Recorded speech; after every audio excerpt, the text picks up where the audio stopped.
Hi all എല്ലാവർക്കും പുതിയ വീഡിയോയിലേക്ക് സ്വാഗതം. ഇന്നത്തെ നമ്മുടെ വീഡിയോ എന്ന് പറയുന്നത് പ്രഗ്നൻസി ടൈമിൽ അവോയ്ഡ് ചെയ്യേണ്ട കുറച്ച് പ്രൊഡക്ട്സ് ഉണ്ട്. അത് എന്തൊക്കെയാണെന്നാണ്. നമുക്ക് പെട്ടെന്ന് തന്നെ വീഡിയോയിലേക്ക് കിടക്കാം. അതിൽ ഫസ്റ്റ് വരുന്ന പ്രൊഡക്റ്റ് ഹെയർ ഡൈ ആണ്. അത് പ്രത്യേകിച്ച് അമോണിയ അടങ്ങിയ ഹെയർ ഡൈ. പ്രഗ്നൻസി ടൈമിൽ ഈ ഒരു സാധനം യൂസ് ചെയ്യുന്നത് നമുക്ക് ദോഷകരമാണ്. ഇതിന് പകരമായിട്ട് നമുക്ക് നാച്ചുറൽ ആയിട്ടുള്ള ഹെന്നയോ അങ്ങനെയുള്ള ഹെയർ ഡൈസോ ഈ ടൈമിൽ യൂസ് ചെയ്യുക. അല്ലെന്നുണ്ടെങ്കിൽ ഇത് സ്കിപ്പ് ചെയ്യുന്നതാണ് ഈ ഒരു ടൈമിൽ ഏറ്റവും നല്ലത്. രണ്ടാമതായിട്ട് ഈ ലിസ്റ്റിൽ വരുന്ന സ്ട്രോങ് ആയിട്ടുള്ള പെർഫ്യൂംസാണ്. ഇതിനകത്തൊക്കെ തന്നെ ഈ കെമിക്കൽസ് അടങ്ങിയിട്ടുണ്ട്. ഇത് നമുക്ക് ഈ ഒരു ടൈമിൽ ഛർദി അതുപോലെ ഓക്കാനം തലവേദനയൊക്കെ ഉണ്ടാകാനായിട്ടുള്ള ചാൻസ് ഉണ്ട്. അതുപോലെ തന്നെ കുഞ്ഞിൻ്റെ ബ്രീത്തിങ് ഇഷ്യൂവിനും ചാൻസ് കൂടുതലാണ്. അതുകൊണ്ട് ഈ ഒരു സമയത്ത് ഇതും അമിതമായിട്ട് ഉപയോഗിക്കുന്നത് ഒഴിവാക്കുക. മൂന്നാമതായിട്ട് ലിസ്റ്റിൽ വരുന്നതാണ് എസൻഷ്യൽ ഓയിൽസ്. നമുക്ക് എല്ലാ ഓയിൽസും പ്രഗ്നൻസി ടൈമിൽ സ്യൂട്ട് ആവില്ല. പ്രത്യേകിച്ച് എസൻഷ്യൽ ഓയിൽസ് ഇത് നമ്മുടെ മൂഡ് ചേഞ്ച് ചെയ്യാനായിട്ട് ഹോർമോൺസ് ചേഞ്ച് ചെയ്യാനായിട്ടൊക്കെ കാരണം. അതുകൊണ്ട് ഈ ഒരു ടൈമിൽ ഇത് ഒഴിവാക്കുന്നതും വളരെ നല്ലതാണ്. നാലാമതായിട്ട് ഈ ലിസ്റ്റിൽ വരുന്നത് സ്കിൻ കെയർ പ്രൊഡക്ട്സ് ആണ്. എസ്പെഷ്യലി നമ്മുടെ റെറ്റിനോയിഡ്സ് അതുപോലെ തന്നെ ഹെവി ആയിട്ടുള്ള ആസിഡ്സൊക്കെ ഈ ടൈമിൽ വളരെ ഒഴിവാക്കുന്നതാണ് നല്ലത്.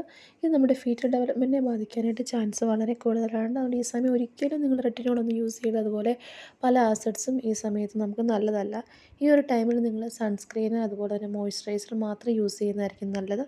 അതുപോലെ തന്നെ നാച്ചുറൽ ആയിട്ടുള്ള പ്രോഡക്ട്സ് അലോവേറായ മഞ്ഞൾ അതുപോലുള്ള നാച്ചുറൽ ആയിട്ടുള്ള പ്രോഡക്ട്സ് ഈ ടൈമിൽ യൂസ് ചെയ്യുന്നതാണ് നല്ലത്.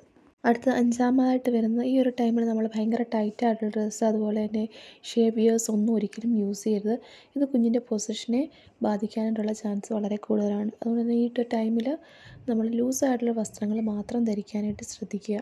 അതുപോലെ ടൈറ്റ് ആയിട്ടുള്ള ലെഗിൻസ് ഒന്നും ഈ ഒരു ടൈമിൽ ഉപയോഗിക്കരുത്. ആറാമതായിട്ട് വരുന്ന കാര്യം എന്ന് പറഞ്ഞാൽ നമ്മൾ നന്നായി വാഷ് ചെയ്തതിന് ശേഷം മാത്രമേ വെജിറ്റബിൾസ് ആണെങ്കിലും ഫ്രൂട്ട്സ് ആണെങ്കിലും കഴിക്കാവുള്ളൂ. നമ്മൾ കുറച്ച് നേരം ഉപ്പും മഞ്ഞളും ഇട്ട് കുറച്ച് നേരം വെള്ളത്തിലിട്ട് നന്നായിട്ട് കഴുകിയതിന് ശേഷം മാത്രമേ നമ്മൾ ഫ്രൂട്ട്സ് ആണെങ്കിലും വെജിറ്റബിൾസ് ആണെങ്കിലും കഴിക്കാവുള്ളൂ. അതൊരു പ്രഗ്നൻസി ടൈമിൽ മാത്രമല്ല ഏത് ടൈമിലാണെങ്കിലും അങ്ങനെ കഴിക്കാൻ പാടുള്ളൂ. അതാണ് ഏറ്റവും സേഫ്. കാരണം ഫ്രൂട്ട്സും വെജിറ്റബിൾസും ഒക്കെ പെസ്റ്റിസൈഡ്സും ബാക്ടീരിയ ഒക്കെ അടിച്ചിട്ടാണ് ഇങ്ങോട്ട് വരുന്നത്.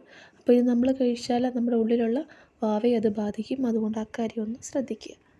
ഏഴാമതായിട്ട് വരുന്നത് റോ മിൽക്ക് ചീസ് ഇങ്ങനെയുള്ള ഉൽപ്പന്നങ്ങൾ ഈ ടൈമിൽ ഉപയോഗിക്കാതിരിക്കുക. നമ്മൾ കാച്ചാത്ത പാല് അതുപോലെ ചീസൊക്കെ ഈ ടൈമിൽ കഴിച്ചാൽ ഇൻഫെക്ഷൻ ഉണ്ടാകാനായിട്ട് ലൂസ് മോഷൻ ഉണ്ടാകാനായിട്ടൊക്കെ ചാൻസ് കൂടുതലാണ്. അതുകൊണ്ട് ഈ ഒരു ടൈമിൽ അങ്ങനെ റിസ്ക് എടുക്കാതിരിക്കാനായിട്ട് ശ്രദ്ധിക്കുക. നെക്സ്റ്റ് നമ്മൾ വെള്ളം കുടിക്കാൻ ഉപയോഗിക്കുന്ന വാട്ടർ ബോട്ടിൽസാണ്. നമ്മൾ വൺ ടൈം യൂസ് എന്നാണ് പ്ലാസ്റ്റിക് ബോട്ടിൽസിനെ പറയാറ്. ആ ബോട്ടിൽസ് നമ്മൾ വീണ്ടും വീണ്ടും യൂസ് ചെയ്യുക. അതിന് പകരം BPA ഫ്രീ ആയിട്ടുള്ളൊരു ബോട്ടിൽ വാങ്ങി യൂസ് ചെയ്യുക. അല്ലെന്നുണ്ടെങ്കിൽ സ്റ്റെയിൻലെസ് ബോട്ടിൽ യൂസ് ചെയ്യുക. പ്ലാസ്റ്റിക് ബോട്ടിൽസ് തീർത്തും അവോയ്ഡ് ചെയ്യുക. ഒൻപതാമതായിട്ട് വരുന്ന കാര്യം എന്ന് പറഞ്ഞാൽ നമുക്ക് ഈ ഒരു ടൈമിൽ ജലദോഷമോ ചുമയോ പനിയോ അങ്ങനെ എന്തെങ്കിലും ഉണ്ടായാൽ നമ്മൾ സെൽഫായിട്ട് ഒരിക്കലും മെഡിസിൻ എടുക്കരുത്. പ്രത്യേകിച്ച് പാരസെറ്റമോൾ സിട്രസിന് കഫ് സിറപ്പുകൾ അങ്ങനെ ഒന്നും ഈ ഒരു ടൈമിൽ നമ്മൾ സ്വയം കഴിക്കരുത്. ഡോക്ടറുടെ നിർദ്ദേശപ്രകാരം മാത്രം ഡോക്ടർ പറഞ്ഞെങ്കിൽ മാത്രമേ ഈ ഒരു ടൈമിൽ കഴിക്കാവുള്ളൂ. അല്ലെങ്കിൽ വളരെ അപകടമാണ് ഈ ടൈമിൽ മറ്റ് മെഡിസിൻസ് കഴിക്കുന്നത്. അതുകൊണ്ട് തീർത്തും അത് ഒഴിവാക്കുക, ശ്രദ്ധിക്കുക. അതുപോലെ തന്നെ ഈ ഒരു ടൈമിൽ സ്ട്രോങ് ആയിട്ടുള്ള കെമിക്കൽസ് ഒന്നും ഉപയോഗിക്കാതിരിക്കുക. പ്രത്യേകിച്ച് ബാത്റൂമൊക്കെ കഴുകുകയാണെന്നുണ്ടെങ്കിൽ നിങ്ങൾ ഹാപ്പിക്കാണെങ്കിൽ ഇപ്പം 2 ഉണ്ട്, റെഡ് ഉണ്ട്, ബ്ലൂ ഉണ്ട്.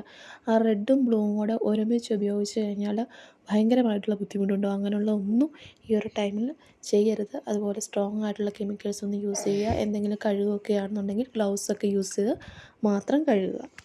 ഇനി പറഞ്ഞ കാര്യങ്ങളൊക്കെ എല്ലാവർക്കും യൂസ്ഫുള്ളായി കാണുമെന്ന് വിചാരിക്കുന്നു. എന്തെങ്കിലും ഡൗട്ട്സ് ഉണ്ടെങ്കിൽ നിങ്ങൾക്ക് കമൻറ്റ് ചെയ്ത് ചോദിക്കാവുന്നതാണ്. അതുപോലെ എന്തെങ്കിലും സജഷൻസ് ഉണ്ടെങ്കിൽ നിങ്ങൾക്ക് പറയാവുന്നതാണ്. എല്ലാവരും ഹെൽത്തി ആയിട്ട് ഹാപ്പി ആയിട്ടും സേഫായിട്ട് ഇരിക്കുക. പ്രഗ്നൻസി റിലേറ്റഡ് ഒരുപാട് വീഡിയോസ് ഞാൻ ചെയ്തിട്ടുണ്ട്. നിങ്ങൾക്ക് ചെക്ക് ചെയ്ത് നോക്കാവുന്നതാണ്. എന്തെങ്കിലും ഡൗട്ട്സ് ഉണ്ടെങ്കിൽ ചോദിക്കാവുന്നതാണ്. മറ്റൊരു വീഡിയോയുമായി കാണാം. അതുവരേക്കും ബൈ ബൈ.